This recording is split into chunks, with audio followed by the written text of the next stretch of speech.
कारल्याची भाजी बनवण्यासाठी कारलं चिरून त्याला मीठ लावून 1 तास तसंच ठेवायचं. त्यानंतर धुवून घ्यायचं, चाळणीमध्ये ठेवायचं, पातेल्यात पाणी गरम करून घ्यायचं, कारल्याची चाळणी त्यावर ठेवायची, झाकण ठेवून 15 मिनिट उकडून घ्यायचं.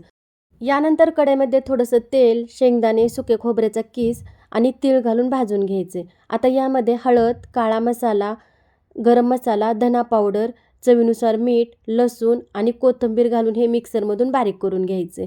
हे थोडंसं वाटण ओलसर होतं बघा. आता आपलं वाटण तयार आहे. इकडं आपलं कारलंसुद्धा छान शिजलेलं आहे. गॅस बंद करायचा. आता या कारल्याच्या फोडीमध्ये आपल्याला हे वाटण भरून घ्यायचं आहे व्यवस्थित. आता लगेच आपण भाजी फोडणी देऊया.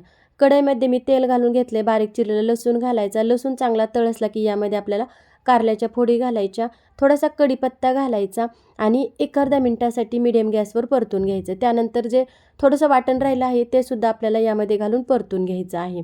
यानंतर बारीक गॅस करायचा, यावर झाकण ठेवायचं आणि फक्त 2 ते 3 मिनिटासाठी आपल्याला असंच ठेवून द्यायचं आहे.